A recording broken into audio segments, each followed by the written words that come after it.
जितेंद्रिय जित मद बने, जित भव विजित कषाय। अजित नाथ को नित नमु, अर्जित दुरित पलाय। को पल पल पल को पले, वन में ऋतुपति आए। पुलकित मम जीवन लता, मन में जिन पद पाए। अहिंसा परमो धर्म की परम पूज्य आचार्य भगवंत गुरुदेव श्री विद्यासागर जी मुनि महाराज की, देवादिदेव अक्षयकारी श्री अजितनाथ जी भगवान की, समस्त मुनि संघ की। पिछले करीब 1.5 हफ्तों से अपन आचार्य रविशेण कृत पद्म पुराण से हनुमान चरित्र का आनंद ले रहे हैं। हनुमान के चरित्र का वर्णन सुनते सुनते बीच में कथा के अनंतर और भी कथाएं आती हैं। जब तक एक कथा के अनंतर दूसरी कथा उत्पन्न नहीं होती, तब तक हम किसी भी कथानायक के उस विषय वस्तु को रख नहीं पाते हैं। सिर्फ हनुमान की कथा करें, राम की ना करें, लक्ष्मण की ना करें, भरत शत्रुघ्न की ना करें, माता कैकेयी की ना करें, माता सीता की ना करें, तो फिर राम की चर्चा भी करने में ऐसा कुछ लगेगा नहीं। लेकिन जब कभी भी किसी भी महापुरुष का कथानक व्याख्यायित किया जाता है, उसके अनंतर दूसरे भी लोगों की जीवनचर्या, जीवनी, चरित्र को जब हम सामने रखते हैं और जब उनसे दो महापुरुषों का आपस में संयोग होता है, बिछोह होता है, विद्रोह होता है, तब चल के हमें पता चलता है कि जिस कथानायक के बारे में हम चर्चा कर रहे थे उसकी विशालता, उसका वैभव क्या है। कथा हनुमान की है, लेकिन बीच में प्रभु श्री राम के भी जन्म के चर्चे, कौशल्या, अयोध्या के चर्चे जब तक ना आए तब तक हनुमान की कथा में आनंद भी भरना रचनाकारों को भी बड़ा मुश्किल होता है। आचार्य रविशेण भगवंत कहते हैं, कल आपने सुना था कि किस प्रकार माता अपराजिता ने 4 स्वप्न देख करके पुत्र को पैदा किया। जब पुत्र धरती पर प्रकट हुए तो उनका नाम पद्म रखा और माँ अपराजिता ने उनका दूसरा नाम बल रखा। बाद में वो बल से बलराम हुए और फिर बाद में बलराम से राम बल शब्द हट गया और राम शब्द उनका विश्व में प्रसिद्ध हो गया। ऐसे बलराम कहें, राम कहें या फिर पद्म कहें, बात एक ही है, चर्चा प्रभु श्री राम की चल रही है। महाराज दशरथ की 2 और पत्नियां थीं, एक सुमित्रा और एक कैकेयी। सुमित्रा ने भी स्वप्न देखे। माता सुमित्रा ने रात में सोते सोते देखा कि एक बहुत भयंकर विकराल सिंह है, वो भी श्वेतवर्णी है। उस श्वेतवर्णी सिंह जंगल में बैठा है और बैठे हुए सिंह के ऊपर एक तरफ से लक्ष्मी और एक तरफ से कीर्ति, ये 2 देवियां बड़े बड़े मणिमय कलश लेकर के, उन कलशों में भी ऊपर एक मुख्य में बड़ा बड़ा कमल रखा हुआ है और दोनों की दोनों देवियां आसमान में खड़ी होकर के और ऊपर से कलशों से धारा करते हुए उस सिंह का अभिषेक कर रही हैं। सुमित्रा ने जब ऐसा दृश्य स्वप्न में देखा, देख करके सुमित्रा को बड़ी आनंद की अनुभूति हुई। लक्ष्मी के लिए सभी लोग लालायित रहते हैं, कीर्ति के लिए सभी लोग लालायित रहते हैं, और जिस सिंह की लक्ष्मी और कीर्ति दोनों मिलकर के अभिषेक कर रही हो, ऊपर जल की धारा छोड़ रही हो, उस दृश्य को देख करके सुमित्रा के एक एक शरीर से रोमांच निकल आए। सुमित्रा दूसरा स्वप्न देखती है कि वो शिखर पर चढ़ गई है और शिखर पर चढ़ करके शिखर के बगल से लगा हुआ बहुत विशालकाय समुद्र है और उस समुद्र पर्यंत पृथ्वी में, जैसे जब आप किसी हिल स्टेशन पे टॉप पर चढ़ करके किसी खाई को देखते हैं, ठीक ऐसा ही दृश्य सुमित्रा के स्वप्न में उपस्थित हुआ। सुमित्रा ने देखा कि समुद्र पर्यंत पृथ्वी है, मैं विशाल ऊपर शिखर पर चढ़ी हुई हूँ और वहाँ से मैं धरती का अवलोकन कर रही हूँ। तीसरा एक और स्वप्न माता सुमित्रा ने देखा। सुमित्रा देखती है कि एक बहुत बड़ा सूर्य चक्र, जैसे सुदर्शन चक्र है, माता सुमित्रा का जो तीसरा स्वप्न था उसमें वो देखती है कि एक बहुत बड़ा सुदर्शन चक्र है, सूर्य चक्र है। वह सूर्य चक्र, उसके प्रत्येक आरे से स्फुलिंगें निकल रही हैं। जब वो स्फुलिंगें धरती पर गिरती हैं तो ठीक जैसे आप जब वेल्डिंग देखते हैं तो वेल्डिंग की जब स्फुलिंगें नीचे गिरती हैं तो फट के और हजारों टुकड़ों में हो जाती हैं, ऐसे एक एक चक्र से बहुत सारे बड़े बड़े स्फुलिंगें निकल रही हैं और धरती निरंतर अग्नि से व्याप्त होती चली जा रही है। ऐसे 3 स्वप्न माता सुमित्रा ने देखे। रात्रि के अंतिम प्रहर पर स्वप्न देखे, शुक्ल पक्ष था, और सुबह सुबह उठ कर के महाराज दशरथ से जाकर के बोलती है कि महाराज, जैसे बड़ी दीदी अपराजिता ने 4 स्वप्न देखे थे, ऐसे ही आज मुझे शुभ मुहूर्त पर 3 स्वप्न दिखाई दिए हैं। जब महाराज दशरथ ने महारानी सुमित्रा से तीनों स्वप्न सुन करके महाराज दशरथ कहते हैं कि तुम्हारा एक ऐसा अपराजेय पुत्र पैदा होगा जिसका डंका तीनों लोक में बजेगा, धरती उसके नाम से कांपेगी। वह ऐसा युग प्रधान पुरुष होगा कि ऐसा ना कभी भविष्य में भूत में हुआ था, ना कभी भविष्य में उनके जैसा कोई पुत्र होगा। ऐसे पुत्र को पैदा करने का तुम्हें सौभाग्य मिलने वाला है। जब ऐसे शकुन शास्त्र को जानने वाले दशरथ ने माता सुमित्रा को उनके सपनों का फल बताया, सुमित्रा बड़ी हर्षित हुई। हर्ष से उसका पारावार न रहा। तदुपरांत धीरे करके 9 मास व्यतीत हुए। 9 मास व्यतीत होने पर जब माता सुमित्रा ने पुत्र उत्पन्न हुआ, उस वक्त शत्रुओं के घर में निरंतर उपद्रव होने लगे। शत्रु के घर के सामने जाकर के गधे रेंकने लगे, कुत्ते भौंकने लगे, बिल्लियां जाकर के रोने लगी, कौओं का क्रंदन वहां पर सुनाई देने लगा, उल्कापात होने लगा। वहां पर शत्रु के घरों में जो अस्त्र शस्त्र इत्यादि रखे थे वे अपने आप ही क्षीण कांति वाले हो गए। जैसे ही माता सुमित्रा का यह पुत्र उत्पन्न हुआ, वैसे ही जितने भी शत्रु थे, सारे के सारे शत्रुओं के घर में उपद्रव, और जितने भी मित्र थे उन मित्रों के घर में दिव्य प्रकाश हो गया। जब ऐसा अभूतपूर्व आश्चर्य लोगों के घरों में दिखाई देने लगा तो शत्रु तो भयभीत होकर के घर से बाहर निकल आए और मित्रों की संख्याओं में अपने घर के अंदर उस प्रकाश को देखने के लिए होड़ लग गई। पुत्र के उत्पन्न होने के पश्चात महाराज दशरथ और दशरथ के साथ माता सुमित्रा ने मिल करके पुत्र का नाम लक्ष्मण रखा। लक्ष्मण का दूसरा नाम माता सुमित्रा ने हरि रखा। और दशरथ और सुमित्रा के साथ मिलकर के जिस तरीके का जन्मोत्सव इसके पूर्व में बलराम का, राम का या पद्म का मनाया गया था, ठीक वैसा ही उत्सव लक्ष्मण का भी पूरे के पूरे अयोध्या नगर में मनाया गया। जैसे ही इसका पूरा ये महोत्सव मना करके, उनका जन्मोत्सव मना करके अयोध्यावासी संतुष्ट हुए कि माता कैकेयी को भी गर्भ के लक्षण दिखाई देने लगे।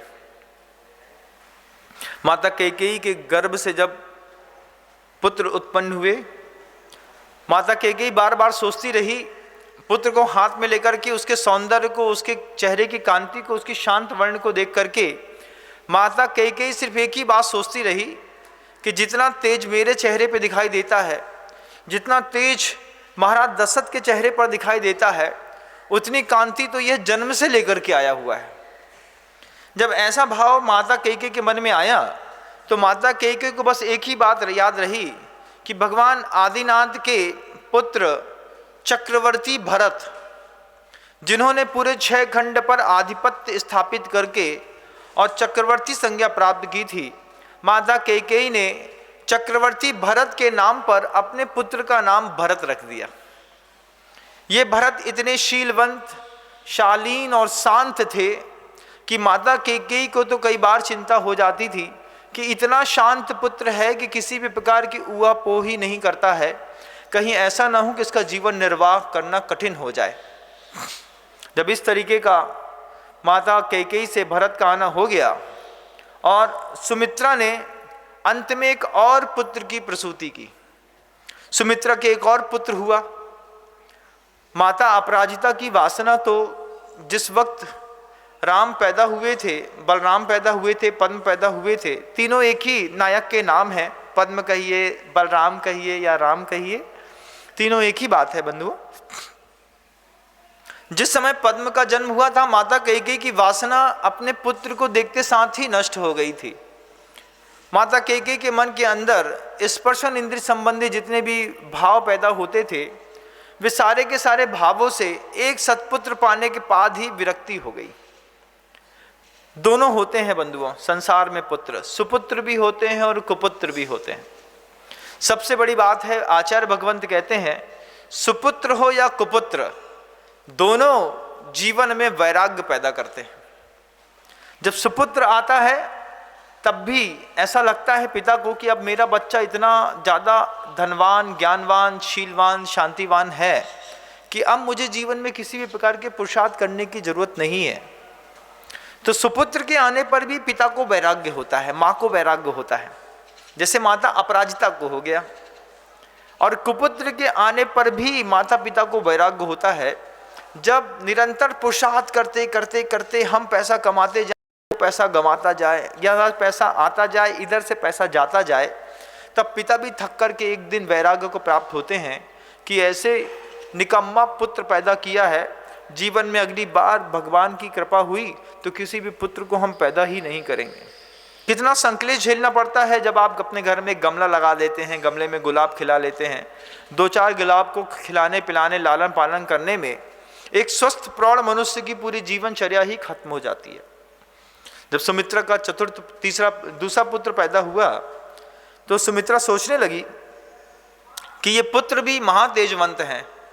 जब कैकेयी ने भरत चक्रवर्ती के नाम पर अपने पुत्र का नाम भरत रखा तो फिर मैं अपने पुत्र का नाम क्या रखूं? तो वह सोचती रही। अचानक उसकी निर्मल प्रज्ञा जागृत हुई और अपनी निर्मल प्रज्ञा से सुमित्रा ने एक ही बात सोची कि वे अरिहंत परमेष्टि जिन्होंने अपने सारे के सारे घातियां शत्रुओं को, अघातिया कर्मों का नाश कर लिया है, जिन्होंने अपने सारे शत्रुओं पर विजय पा ली है, उन अरहंत परमेष्टि के नाम पर मैं अपने पुत्र का नाम शत्रुघ्न रख देती हूँ। शत्रुघ्न नाम अरिहंत परमेष्टि का है बंधुओं, कि अरहंत परमेष्टि को शत्रु का हनन करने वाला कहते हैं। माता सुमित्रा ने अपने द्वितीय पुत्र का नाम शत्रुघ्न रख दिया। इस प्रकार महाराज दशरथ के 4 पुत्र 3 माताओं से, कौशल्या से, सुमित्रा से और कैकेयी से, राम, लक्ष्मण, भरत और शत्रुघ्न, ऐसे 4 पुत्रों की प्राप्ति महाराज दशरथ को हुई। यहाँ पर कौशल नरेश, यहाँ पर अयोध्या नरेश, महाराज दशरथ के 4 पुत्रों का वर्णन तो समाप्त होता है।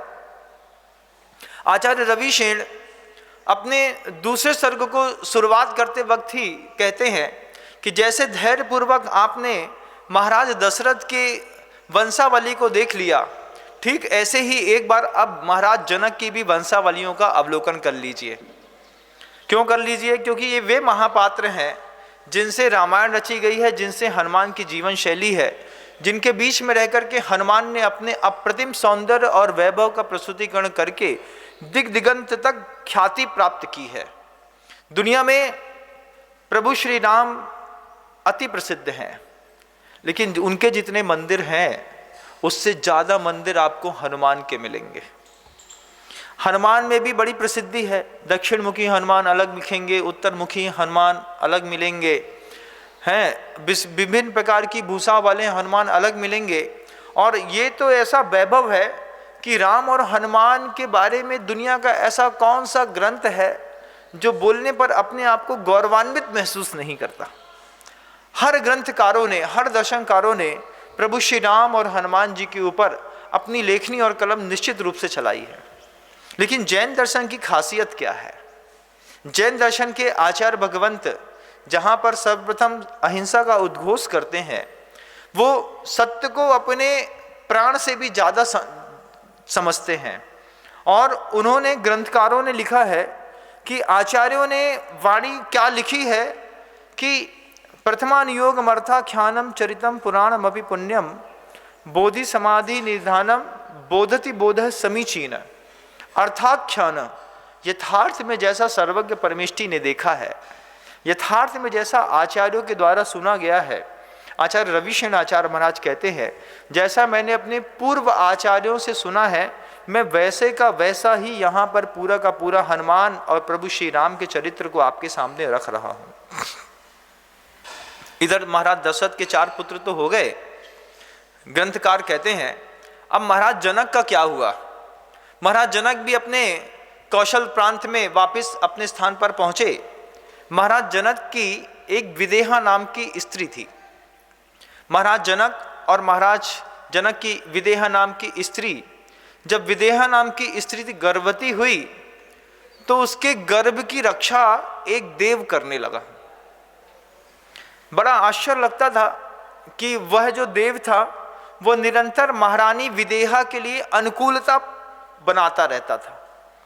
हम आपको भी देखना है कि जब हमारे घर में शिशु आता है तो क्या उसका कोई रक्षक देव भी उसकी रक्षा करता है?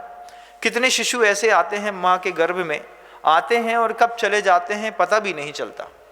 लेकिन महारानी विदेहा के गर्भ में जब वह शिशु आया तो उस शिशु की एक देव रक्षा करने लगा। जैसे ही गौतम स्वामी के उद्घोषण से महाराज श्रेणिक ने यह बात सुनी कि महारानी विदेहा की गर्भ की रक्षा एक देव कर रहा था, महाराज श्रेणिक गौतम स्वामी से पूछते हैं कि महाराज भगवान आप ये बताएं कि महारानी विदेहा के गर्भ की रक्षा कोई देव क्यों कर रहा था? उस देव को उससे क्या अनुबंध था? तब गौतम स्वामी के शब्दों से उच्चरित जो व्याख्यान है वह आपके सामने प्रस्तुत है। गौतम स्वामी भगवंत कहते हैं कि श्रेणिक, महारानी विदेहा के पूर्व भव की भी कुछ कथा है। महारानी विदेहा के गर्भ में जो 2 जीव थे, युगलिया संतानें थी महारानी विदेहा के गर्भ में, एक पुत्र था एक पुत्री थी। तो ये पुत्र और पुत्रियां जो थी पूर्व भव में किसी अन्य राजा महाराजा के बच्चे थे। महारानी विदेहा के गर्भ में जो कन्या थी वह कन्या पूर्व भव में किसी राजा की राजपुत्री थी। वह राजपुत्री जब अपने गुरु के प्रांगण में गुरुकुल में रह करके पढ़ रही थी, उस राजपुत्री के ऊपर उसी राजा के मंत्री के पुत्र की दृष्टि पड़ गई। जब मंत्री के पुत्र की दृष्टि उस राजकुमारी के ऊपर पड़ गई, दोनों एक ही गुरुकुल में एक ही विद्यालय में पढ़ा करते थे। अब दोनों पढ़ते थे एक ही गुरुकुल में। जैसे ही पुरोहित के पुत्र ने, जिसका वैभव कुछ भी नहीं था, उसकी राजकन्या के ऊपर दृष्टि पड़ी और दोनों ने एक दूसरे की आंखों से आंखों में दृष्टिपात हुआ और दोनों के बीच में एक प्रेमानुराग चलने लगा। जैसे ही दोनों के बीच में प्रेम का संबंध बना, पढ़ने की उम्र में जब प्रेम का संबंध बनता है तो नीतिकारों ने साफ साफ कह दिया कि उनको विद्या की सिद्धि नहीं हुई। जब उनको विद्या की सिद्धि नहीं हुई, जब उन्होंने देखा कि यहाँ पर आचार्य भगवंत कहते हैं, बड़ी अच्छी बात कहते हैं कि आचार्य भगवंत कह रहे हैं कि जब दोनों को विद्या की सिद्धि नहीं हुई तो गुरुओं ने ये कह करके वापस कर दिया कि तुम दोनों विद्या अध्ययन के योग्य नहीं। और एक दिन ऐसा मौका मिला कि वह जो पुरोहित का पुत्र था, मंत्री का पुत्र था, वो राजकन्या को लेकर के अपहरण करके लेकर के चला गया। अब राजकन्या के पास भी विद्या नहीं है और मंत्री के पुत्र के पास भी विद्या नहीं है, लेकिन प्रेम बड़ा जबरदस्त है। ये कंट्रोवर्सी जैसे उस पूर्व भाव में भगवान मुनि सुब्रतनाथ भगवान के काल पे घटित हुई थी, वैसे ही कंट्रोवर्सी आज भी घटित होती है। 9वीं 10वीं क्लास के वो जो बच्चे होते हैं, 7वीं 8वीं क्लास से तो अब वो बात शुरू हो गई। जिस बात को समझने के लिए हमारे समय में 12वीं क्लास तक का तजुर्बा काफ़ी नहीं पड़ता था, आज उस बात को समझने के लिए 8वीं क्लास का बच्चा रेडी हो गया है बंधु। मतलब फिजिक्स के बारे में वे हर जानकारियाँ जो 12वीं के बाद बच्चों को पता होनी चाहिए थी, उस जानकारी से 7th क्लास का, 6th क्लास का, 8th क्लास का जो बच्चा है वो उस बारे में सब कुछ जानता है। आपके बच्चे जो 7th क्लास में पढ़ते हैं, आप ये मत समझिएगा कि ये आप माता पिता के संबंधों के बारे में इनको जानकारियाँ नहीं हैं। ये जानते सब हैं, बोलते कुछ नहीं हैं। और छोटी उम्र में जब ये बच्चे 8th 9th क्लास में पहुंचते हैं, 10th क्लास में पहुंचते हैं, 10th क्लास में पहुंचते जब आपके बच्चे का रिजल्ट एकदम से बिगड़ने लगता है, उसके पीछे का बस वही कारण रहता है कि यौवनावस्था जो है वो समय से पूर्व उनके जीवन में विचारों में, विकारों में प्रवेश करती है। पढ़ाई की उम्र में किसी दूसरी तरफ जब किसी बच्चे का या बेटी का अट्रैक्शन हो जाता है तो पढ़ाई छूट जाती है। धीरे धीरे बच्चे जो हैं स्खलित होना शुरू करते हैं, रिजल्ट बिगड़ता है और फिर बच्चे के हाथ में बाद में एक पेचकस पाना आता है, ज़िंदगी पेचकस पाने में निकल जाती है। जैसा उस राजपुत्री के साथ और उस मंत्री के पुत्र के साथ हुआ। ये दोनों प्रेमानुराग में आसक्त होने के कारण विद्या प्राप्त नहीं कर पाए। अपने घर में रहने वाले वो जो छोटे छोटे बच्चे हैं, उन छोटे छोटे बच्चों को आप छोटा मत समझिएगा। 6th क्लास के बच्चे को, 7th क्लास के बच्चे को वह एजुकेशन जो गुप्त रूप से दी जाती थी, वह शिक्षा बच्चे एंड्रॉयड में अपने स्कूल में चर्चाओं के माध्यम से धीरे धीरे ऑटोमेटिकली सर्च करके कुछ का कुछ सीख जाते हैं।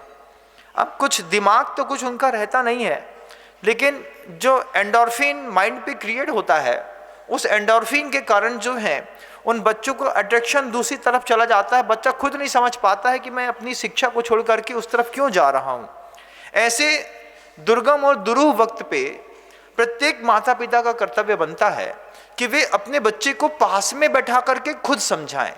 बेटा तुम 6th क्लास में आ गए हो ना, 7th क्लास में आ गए हो, 7th क्लास में आ गए हो, तुम्हें सब समझ में आता है ना? पूछिए आप बच्चे से। बच्चा बोलेगा नहीं। धीरे से आप मजाकिया मोड़ में पूछिए सब समझ में आता है, तो बोलेगा हाँ मुझे सब समझ में आता है। जब बच्चा ऐसा बोले या बच्चे के हाव भाव से ऐसा लगे, तब आपकी ज़रूरत पड़ती है कि हम अपने बच्चे को वक्त से पहले उस एजुकेशन के बारे में खुद बैठ करके अच्छे से समझाएं कि समय आने पर सारी चीज़ें फलीभूत होती हैं। वक्त से पहले किसी भी चीज़ की फल की प्राप्ति में निश्चित रूप से हिंसा भी होती है, दोष भी लगता है और आगामी जो जीवन है वो दुखमय हो जाता है। जैसे उस राजपुत्री का और उस मंत्री के पुत्र का हुआ। मंत्री का पुत्र राजपुत्री के साथ उठ करके चित्तोत्सवा और पिंगल नाम था उनका। चित्तोत्सवा जो थी, चित्त में उत्सव करने वाली नाम चित्तोत्सवा, और मंत्री के पुत्र का नाम पिंगल। ये पिंगल और चित्तोत्सवा दोनों आपस में भाग करके दूसरे सुदूर प्रांत में विदग्ध नगर में जाकर के पहुंच गए और विदग्ध नगर में पहुंच करके एक छोटी सी कुटिया बना करके रहने लगे।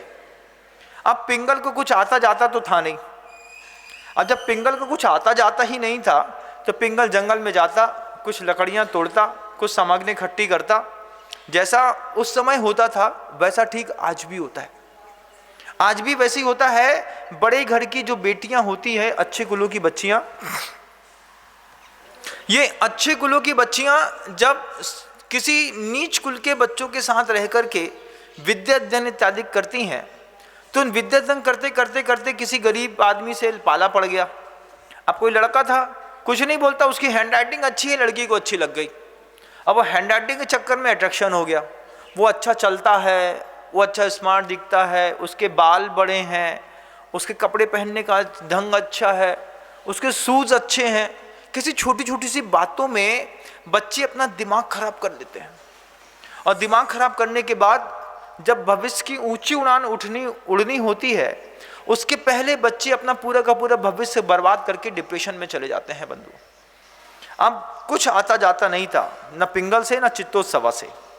चित्तोत्सवा और पिंगल के दोनों के आपस में संबंध बन गए और वो दूर विदग्ध नगर में जाकर के जैसे लिव इन रिलेशन में रहते हैं, जैसे दूसरी चीज़ों में आप जाकर के जीवन यापन करते हैं। विवाह इत्यादि करने के बाद वो वहाँ पर बड़ी मजबूरी में रहने लगे। बड़े बड़े नगरों में जाकर के देखिएगा, जो आपके घरों से बेटियां भाग करके किसी के साथ शादी करके चली गई हैं, ये बेटियां बड़े बड़े नगरों में जाकर के छोटे से 1200, 1500, 2000 रुपए के किराए के मकान में, वहीं पे लेट बाथ है, वहीं पे बाथरूम बना हुआ है, वहीं पे किचन है, वहीं पे सोते हैं, ऊपर कुछ करते हैं, नीचे वही बेड कम सोफा सेट रहता है, और छोटे से कमरे में फुल लाइफ एडजस्टमेंट करते हैं। उनसे कभी जाकर के देखिएगा कि आपकी बच्चियों ने, जिन बच्चियों ने अपनी मर्जी से छोटी उम्र में विवाह किया है, उन बच्चियों की 10-12 साल निकलने के बाद कैसी आर्थिक, मानसिक और शारीरिक स्थितियां हैं, एक बार बच्चियों को ऑब्जर्वेशन करना चाहिए। आज अपने देश में इस तरीके के अपराध की बाढ़ आई हुई है बंधुओं। हर स्कूल के बाहर आप जाकर के, कभी जब रिसेस होते हैं, रिसेस के टाइम पे आप स्कूल के बाहर देखिएगा, गर्ल्स स्कूल्स के बाहर, बॉयज़ गर्ल्स जहाँ को एजुकेशन को लेते हैं उस स्कूल्स के बाहर, मान लीजिए स्कूल से लेकर के बस स्टॉप के बीच में किलोमीटर का डिस्टेंस है, तो उस 1 किलोमीटर के एरिया में किस तरीके से बच्चे हुटिंग करते हैं, मिलते हैं, जुलते हैं, दुनिया भर की बातें होती हैं, सिगरेट, चाय, च्युइंगम, टॉफ़ी, बुके, कैफ़े, क्या क्या नहीं होता है, क्या क्या नहीं होता है। उस समय जवाबदारी बनती है हमारी कि हमारा बच्चा, हमारी बेटी अगर मान लीजिए को एजुकेशन स्कूल में पढ़ती है, तो आप अपने घर से किसी भाई को, बहन को, बच्चों को, किसी को, बुआ को, माँ को अपॉइंट करिए कि 5 बजे अपनी बेटी की रिसेस होती है, छुट्टी होती है, 5 बजे आपको जाना है, खुद आपको वहाँ से अपनी बेटी को अडॉप्ट करना है, अडॉप्ट करके अपने घर के लेकर के आना है। रास्ते में किस तरीके की पीड़ा, किस तरीके के अपमान में छोटे छोटे बच्चे जो अच्छे कोमल परिवारों के रहते हैं कैसा झेलते हैं, किसी को पता ही नहीं है बंधु। आप सबने झेला है, लेकिन आप उसकी चर्चा तक नहीं करते। कभी कल्पना करके देखिएगा कि ईमानदार बच्ची को स्कूल से अपने घर तक आने के बीच में किस तरीके की पीड़ा झेलनी पड़ती है, कभी कल्पना करिएगा। फिर आपको लगेगा कि जब हमारे खानदानी घर की बेटियां हैं, इन बेटियों को अगर स्कूल से घर आने के बीच में अपमान झेलना पड़ता है, हुटिंग झेलनी पड़ती है, किसी की गलत निगाहों का शिकार होना पड़ता है, महाराज क्या करें? क्या स्कूल में बच्चियों को पढ़ाना बंद कर दें? मैंने ये बात नहीं कही कि आप स्कूल में बच्चियों को पढ़ाना बंद कर दें। मैं ये कहना चाहता हूं कि अपनी जवान बेटी के साथ होता हुआ अपमान, पता नहीं कौन से जात का आदमी है, रास्ते में किसी के यहाँ बिरयानी की दुकान लगी है, किसी की अंडे की दुकान लगी है, कोई जनरल स्टोर में खड़ा है, कोई कहीं खड़ा है, कोई सिगरेट पी रहा है, कोई गाड़ी से कट मार रहा है, कोई कुछ कर रहा है। कितना अपराध होता है। ये 10th क्लास के बाद ये अपराधों की संख्या इतनी बढ़ जाती है, जैसे ही थोड़ा शरीर विकसित होने लगता है अपराधों की संख्या निरंतर बढ़ती है। उन बढ़ते ऊपर अपराधों को कंट्रोल करने के लिए एकमात्र आपकी बच्ची के लिए एकमात्र बहुत सुंदर और बेहतरीन उपाय है प्रतिभास्थली ज्ञानोदय विद्यापीठ। ये पूज्य गुरुवर गुरुदेव श्री विद्यासागर जी मुनि महाराज के द्वारा ऐसे 6 बड़े बड़े स्कूल बनाए गए हैं, जहां 1200, 1500 बच्चियों को एक साथ रख करके एजुकेशन दी जाती है, स्किल डेवलपमेंट्स के रूल सिखाए जाते हैं। सबसे अच्छी बात है 12वीं क्लास के बाद जब बच्ची बाहर निकलती है स्कूल से, तो वो एक सुशिक्षित परिवेश में तो बड़ी होती ही है, साथ ही साथ स्किल डेवलपमेंट में उसको इतना हुनर आता है कि 12वीं के पास अगर वो कभी एजुकेशन ना भी ले तो 50,000 रुपये घर के अंदर बैठ करके कमाने का हुनर प्रतिभास्थली ज्ञानोदय विद्यापीठ की बहनें उनको ऐसा सिखा देती हैं कि इंटर ऑफ होम, घर के अंदर रह करके तुम 50,000 कम से कम जनरेट कर सकती हो। और अगर किसी स्किल डेवलपमेंट में कुछ और अच्छा कर लिया है तो इसकी मात्रा 4 गुनी 2 लाख रुपए तक हो सकती है। एक सेफ जोन में बच्चे को पढ़ाने का अपना सुकून होता है। 4th क्लास से एडमिशन करा दिया बच्चे को, धीरे धीरे वे धार्मिक, सात्विक, अहिंसक माहौल में ढलते ढलते ढलते जब बच्चा थोड़ा स्ट्रगल करते हुए 12वीं क्लास तक पहुंचता है, जब तक दुनिया का किसी अपमान को वो देखता नहीं, किसी भी प्रकार की प्रतिकूलता, हुटिंग, सिगरेट का धुआं, किसी भी प्रकार की नॉन वेज की खुशबू, बदबू, किसी भी प्रकार की किसी भी अपवाद, किसी प्रकार की हिंसा, किसी भी प्रकार का वायलेंस से फ्री होकर के बच्चियां कितने सुरक्षित और शांत वातावरण में पढ़ती हैं, इसकी आप कभी कल्पना भी नहीं कर सकते। एक ऐसा माहौल 15-15 एकड़ की जमीन में, 20-20 एकड़ की जमीन में बेहतरीन गार्डन के साथ इतनी बेहतरीन तरीके से गुरुदेव ने प्रतिभास्थली बनाई, और सिर्फ इसी बात को सोच करके बनाई। जब गुरुदेव से कहा किसी ने कि महाराज आप बेटियों के लिए इतना बना रहे हैं, तो बोले शील की सुरक्षा अगर बेटियों की हो गई तो पूरा भारत वर्ष शीलवंत बन जाएगा। ये नए जमाने की जो बेटियां हैं, आपके जमाने की जो आपकी बेटियां जो कॉन्वेंट स्कूल में पढ़ती हैं, आप देख लीजिएगा, कॉन्वेंट स्कूल की बेटियों के ऊपर रूल्स अलाउ है कि घुटना दिखना चाहिए, इतना स्कर्ट पहना जाता है, शॉर्ट्स ऐसा पहना जाता है कि उसके बिना आप जा नहीं सकते। जब वो बेटियां 10th क्लास तक शॉर्ट पहन करके जाती हैं, आप सोचिएगा किस तरीके से कमरे के अंदर का माहौल होता है। अभी बहुत अच्छा मौका है षष्ठी में, जो माता पिता के बच्चे 4th क्लास में, बेटियां 4th में, 5th में, 6th पे है, वे एक बार बहुत गौर से सोचिएगा। इंग्लिश मीडियम के बहाने से हम अपने बच्चे को मातृभाषा से, संस्कृति से, संस्कारों से कितना दूर खड़ा करते हैं।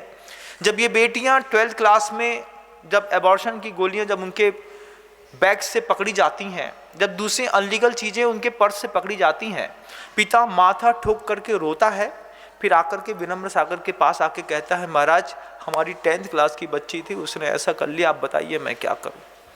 मैं वक्त से पहले हर चीज़ बताना चाहता हूं आप लोगों को। मैं वक्त से पहले दुनिया के तमाम लोगों से कहना चाहता हूं कि बेटी है तो बेटी के लिए एक माहौल भी देखिए, सिर्फ एजुकेशन मत देखिए, एजुकेशन के साथ देखिए कि प्रोमाइसिस का माहौल कैसा है। प्रोमाइसिस के माहौल में छोटी सी उम्र में बच्चों को जहां संस्कार दिए जाते हैं, एकमात्र ऐसे संस्थान महाराष्ट्र में भी उपलब्ध हैं, मध्य प्रदेश में भी उपलब्ध हैं, छत्तीसगढ़ में भी उपलब्ध हैं, और अगर गुरुदेव की कृपा हुई तो अब बंबई जैसे शहरों में भी आपको ऐसी प्रतिभा स्थली निकट भविष्य में आपको देखने को मिलेगी। ये हमारा एक बहुत बड़ा सौभाग्य है कि हम अपनी बच्ची को प्रतिभा स्थली ज्ञानोदय विद्यापीठ में एडमिशन दिलवा पाए। वहाँ पर ड्रेसिंग कोड, खाने का तरीका, बोलने का तरीका, मैनर्स, सेंस ऑफ ह्यूमर में क्या और चीज़ें हो सकती हैं, छोटी सी उम्र में 8th क्लास के साथ किस तरीके से क्राफ्ट और आर्ट के काम होते हैं, कभी आप जाकर के एक बार गौर से देखिए तो कि किस तरीके से वे प्रतिभा मंडल की बहनें, जो 500 से ज़्यादा बहनें हैं, आपके बच्चों के अंदर सौंदर्य को विकास करने के लिए निरंतर 24 घंटे मेहनत करती हैं। जब चित्तोत्सवा और पिंगल दोनों बिना एजुकेशन लिए वहां पर पहुंच गए विदग्ध नगर में, पिंगल बार बार सोचता है कि मैं मंत्री का पुत्र था, ये राजा की पुत्री थी, लेकिन आज मेरी परिस्थितियां विज्ञान और विद्या को नहीं जानने के कारण किस तरीके की हो गई हैं कि आज मुझे लकड़ी बेच करके इसका लालन पालन करना पड़ रहा है। राजपुत्री थी वो चित्तोत्सवा, राजपुत्री होने के कारण ही उसके शरीर का सौष्ठव, कट काठिन्य, सौंदर्य, वैभव सब दुनिया में देखते बनता था। कभी कल्पना करिएगा कि किसी झुग्गी झोपड़ी की बस्ती में कोई अगर सुशील और रूपवान कन्या दिखाई देती है तो फिर झुग्गी झोपड़ी के आसपास रहने वाले लोगों की नजरें किस प्रकार की हो जाती हैं। उसी नगर के महाराज का जो पुत्र था, जिसका नाम कुंडल मंडित था, वह कुंडल मंडित पुत्र जो है, एक दिन जब युद्ध के लिए बाहर निकल रहा था तो युद्ध से लौट करके विजय जुलूस में उन्होंने वहां से लौटते वक्त चित्तोत्सवा के ऊपर उसकी दृष्टि चली गई।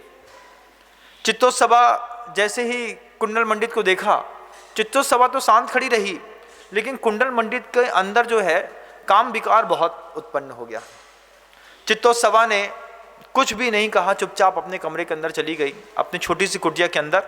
पिंगल आया, भोजन लिया, दिया, सब कुछ हो गया, और वह कुंडल मंडित अपने राजमहल में जाकर के अपने मंत्री से कहता है कि मैंने उस झुग्गी झोपड़ी में एक कन्या देखी है, वह कन्या अगर मुझे नहीं मिलेगी तो मैं मरण को प्राप्त हो जाऊंगा, और किसी उपाय से बीच में दूत दासियां होती हैं, जैसे वहां पर दूत और दासियां होती थी, यहाँ भी पंचम काल में बड़ा कंट्रोवर्सी है बंधु।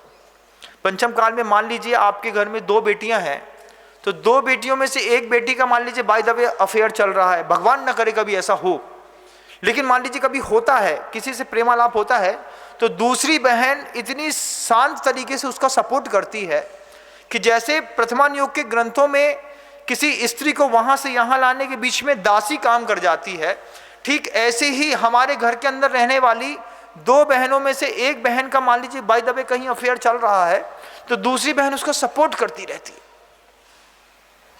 उस सपोर्ट की वो अंतिम सीमा में जब तक वो फट करके पूरा पाप जग जाहिर नहीं हो जाता, फिर आकर के साधु के पास वो छोटी बहन कहती है, महाराज हमको सब पता था, लेकिन हमने कहा कि दीदी बुरा मान जाएगी, इसलिए हम दीदी का 3 साल से 5 साल से 7 साल से सपोर्ट करते रहे, लेकिन महाराज अब आप बचा लीजिए। ये घर के अंदर होता है। घर के अंदर इस तरह की कंट्रोवर्सी होती है, कई बार बहन सपोर्ट करती है छोटी का बड़ी और बड़ी का छोटी, और कई बार आपके घर की जो माँ होती हैं वो भी बच्ची का सपोर्ट करती है।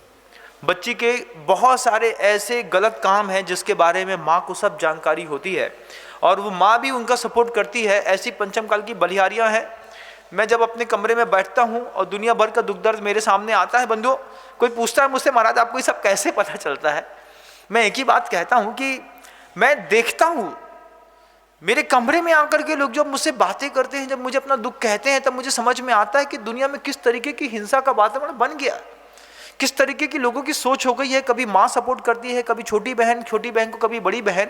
इस तरीके में पिता का और गहरा दायित्व तो बनता है कि पिता प्रयोग करते हैं कि भैया या तो दोनों बेटियां एक क्लास में एक साथ पढ़ेंगी या तो दोनों बेटियां अलग अलग स्कूल में पढ़ेंगी। और सबसे अच्छी बात तो ये है कि वे जवान बेटियां हैं बंधुओं आपके घर के अंदर। बेटी खेती के जैसे होती है बंधुओं, कब बड़ी हो जाए पता नहीं चलता देखते देखते। वक्त से पहले दुनिया के तमाम माता पिता सो, चाहे वो जैन है चाहे अजैन है, वे अगर अहिंसक फैमिली को बिलोंग करते हैं तो मैं आप सबसे कहना चाहता हूं कि आप सब अपने बच्चों का एडमिशन प्रतिभा स्थली ज्ञानोदय विद्यापीठ में कराइएगा, नहीं तो बाद में अवसाद बहुत गहरा होता है। बच्चियां वहां से भी अच्छी इंग्लिश, अच्छी हिंदी, अच्छे संस्कार लेकर के जब बाहर निकलती हैं तो सौंदर्य इतना विकसित होता है कि आपको बाद में खुद सुख लगेगा कि हमारी बच्ची बहुत अच्छे स्कूल से पढ़ के निकली है। साधु उस स्कूल को नियोजित कर रहा है। आप सोचिए स्कूल का वैभव कितना जबरदस्त होगा, क्योंकि जो बाहर के जो कॉन्वेंट स्कूल दिखाई देते हैं उनके पीछे का फंडा है, वो पैसा कमाना चाहते हैं। लेकिन प्रतिभा स्थली ज्ञानोदय विद्यापीठ की सबसे बड़ी खासियत है कि पिछले 10-12 सालों में एक भी रुपए फीस नहीं बढ़ाई गई बंधुओं। पिछले 12 सालों से फीस नहीं बढ़ी। क्यों फीस नहीं बढ़ी? पूज्य गुरुवर का ऐसा कहना था कि प्रतिभा स्थली ज्ञानोदय विद्यापीठ जो है सिर्फ फीस बच्चों के निर्वहन का शुल्क लेती है, कमाई का जरिया नहीं है। और गुरुवर तो ये भी चाहते हैं कि कुछ ऐसा उपक्रम हो जाए कि प्रतिभा स्थली ज्ञानोदय विद्यापीठ में बेटियों को सिर्फ टैलेंट बेस में एडमिशन मिले और उनको किसी भी प्रकार का शुल्क न देना पड़े।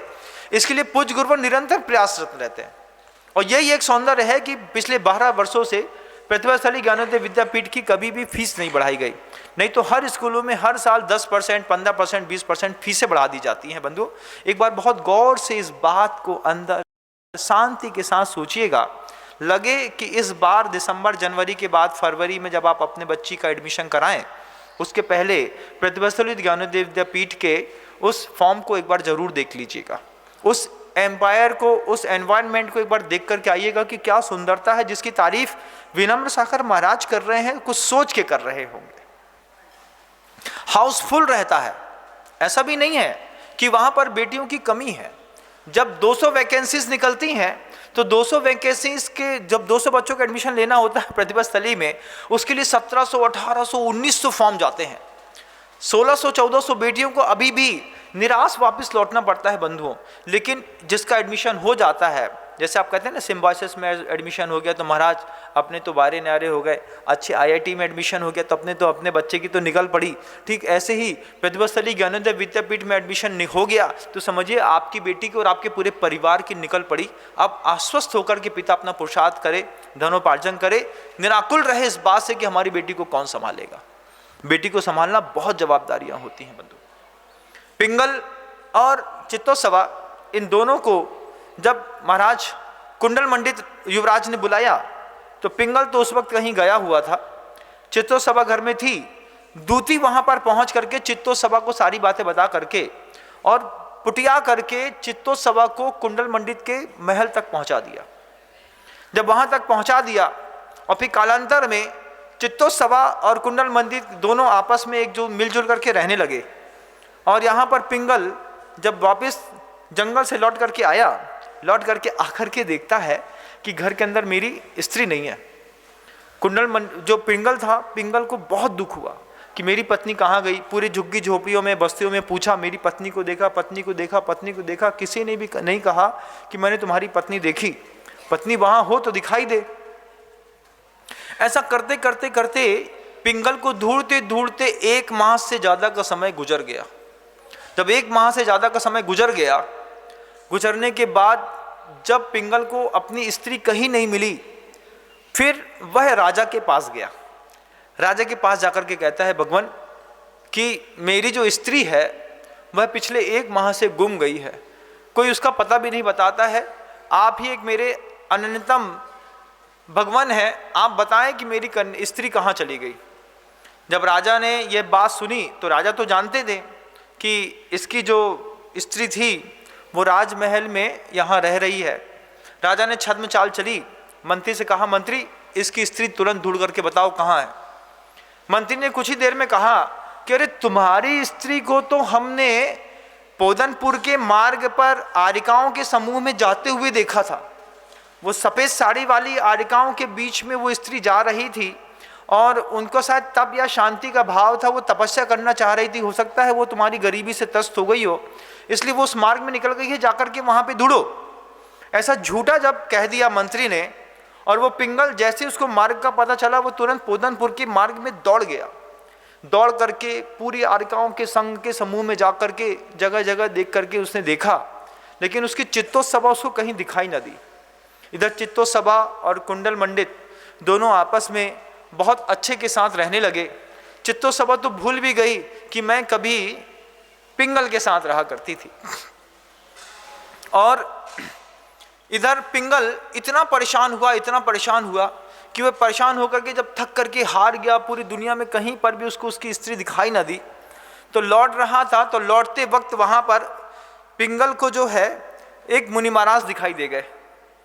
मुनिराज के दिखाई देने पर मुनिराज के सामने बैठ करके पिंगल बार बार मुनिराज से पूछता है कि भगवान ऐसा क्या गलती हुई कि मेरी स्त्री मुझे छोड़ करके कहीं चली गई, कहाँ चली गई, क्या हो गया। जब उसके मन के अंदर बिल्कुल भी शांति नहीं मिल रही थी, मुनिराज ने उसको जगत काय स्वभावो व संवेग वैराग्यर्थम इस सूत्र की व्याख्या करते हुए जगत के और शरीर के स्वभाव के बारे में जब विस्तृत वर्णन किया, संसार में कौन माता कौन पिता, कब कौन किसका पिता बन जाए, जिनको पुनर्जन्म में विश्वास है, जिन दर्शनों में पुनर्जन्म को मान्यता दी जाती है, मानते हैं, उस पुनर्जन्म को मानने वाले लोग इस बात को बहुत अच्छे से जानते हैं कि एक ही जीव के अपने संबंधों में 18 संबंध एक ही जीवन काल में बन जाते हैं। 18 नाथों की कथा जैन दर्शन में बड़ी प्रसिद्ध है। ऐसे कितने संबंध किसके किसके हुए हैं। जब संवेग और वैराग्य की कई कथाएं उन मुनि महाराज ने उस संतप्त हृदय को बार बार सुनाई, वो हृदय सुनता रहा, बार बार पिंगल सुनता रहा। महाराज ने ऐसे ऐसे उदाहरण दिए, संसार में सब मिथ्या है, वासनाओं के चक्कर में पड़ करके व्यक्ति अपना जीवन बर्बाद कर लेता है, झूठ और असत्य के साथ फंस करके नरक की यात्रा कर लेता है। जब मुनि महाराज ने पिंगल को पूरे नरकों का वर्णन सुनाया कि तीसरे नरक में कैसे वो कुंभी पाक होता है, तले जाते हैं, भूंजे जाते हैं, काटे जाते हैं, बैतरणी में नहलाया जाता है, 80 पत्रों के माध्यम से देह का खंड खंड होता है। मुनिराज के निरंतर उपदेशा को सुनते पिंगल जो था वो संसार से भयभीत होने लगा। जैसे आप मेरी जब देशना सुनते हैं, धीरे धीरे आपको भी अंदर कुछ कुछ होता है कि नहीं? कुछ तो होता है। महाराज कुछ नहीं होता तो आपकी कथानक सुनते क्या? नहीं सुनते। अंदर कुछ होता है। जब टीवी पर स्क्रीन पर देखते देखते आपको कुछ होता है, जो लोग लाइव में मुझे सुनते हैं उनसे पूछिए क्या होता है। तो ठीक वैसे ही है। किसी ने कल पूछा, महाराज जी पहली बार आपको सुना तो आप शरीर में रोमांच खड़ा हो गया। मैंने कहा टीवी में जो लोग सुनते हैं वो वैसे ही हैं जैसे प्लास्टिक के पुतले को खिला रहे हैं, और जब सामने आकर के देखते हैं तो अपने बच्चे को खिलाने में और प्लास्टिक के पुतले को खिलाने में जितना अंतर है उतना ही अंतर बंधुओं टीवी में प्रवचनों को सुनने पर और सामने आकर के बैठ करके सुनने पे है। पिंगल मुनि महाराज के उपदेश को सुन करके ऐसा कांपा कि महाराज के सामने हाथ जोड़ करके कहता कि भगवान अब आप मेरी मुक्ति का उपाय बताइए। जब महाराज ने पिंगल से कहा, देखो पिंगल तुम भी तो छल से छल करके लाए थे ना चित्तोत्सवा को, अब तुम छल के लाए थे तो माता पिता को उनके कितना दुख हुआ होगा, कितना उनको कष्ट सहा होगा, कितनी उनको अंदर से त्रास पैदा हुआ होगा। तब पिंगल को लगा कि जिस कन्या को जिनने जन्म दिया है उनके मन के अंदर कितना त्रास हुआ होगा जब मैं उनकी कन्या हर करके लाया। जो शादी करके विवाह करके भाग जाते हैं बच्चे, उनको इस बात का कभी एहसास नहीं होता कि वे सफ़ेद दाढ़ी मूछ वाले पिता के दिल के अंदर क्या गुजरती है। हमको तो बस ऐसा लगता है कि हम इसको चाहते हैं उठा के ले जाएं, ऐसे भाव पैदा होते हैं। कभी सोचिएगा बंधुओं, जिस माँ ने उस कन्या को गर्भ के अंदर 9 माह पाला है, जिस पिता ने बचपन से उसके लिए प्रार्थना करी है, बड़े पुरुषार्थ के साथ पैसा इकट्ठा किया है, कमाया है, छोटी छोटी तमन्नाओं में उसकी पूर्ति करी है, जब वो कन्या 22 साल की, 21 साल की, 18 साल की, 20 साल की हो गई और हम पता नहीं क्या संस्कार लेकर के ये बच्चे संसार में आए लड़के, और इन लड़कों ने अपने जवान घर की बेटी उठा करके ले गए। कभी कल्पना करके देखना बच्चों, उन माता पिता के दिल पे क्या गुजरती है, कैसा लगता है उन माता पिता को कि बताओ मर ना जाए तो क्या है। कितने माता पिता होते हैं उनको हार्ट अटैक आ जाता है, कितने माता पिता को शुगर बढ़ जाती है, ब्लड प्रेशर हाई हो जाता है। तुम्हारे एक छोटे से पाप के चक्कर में कितने लोगों की जान सकते में आ जाती है। जिनके घरों में ऐसी घटना घटी है उनको यथार्थ मेरा दिखाई देता होगा कि महाराज बिल्कुल ऐसे ही होता है। अभी भी जो बहुत जवान बच्चे मेरे इस उद्बोधन को सुने या कभी समझने की कोशिश करें तो इस बात को ध्यान रखिएगा, 1000 बार प्रार्थना करिएगा उनके माता पिता से कि मेरे इनके साथ विवाह करा दो, लेकिन कभी कन्या को भगा करके ले जाने का ये दुष्कर्म मत करिएगा। पूरा परिवार टूट जाता है, पूरे परिवार के अंदर क्षोभ पैदा हो जाता है। बंधु, पिंगल ने मुनि महाराज से निवेदन कर दिया कि महाराज आपके समझाने से मेरे अंतर मन द्रवित होते हुए आज संसार के कारणों से भयभीत है, कृपया करके आप मुझे मुक्ति का रास्ता दिखाइए।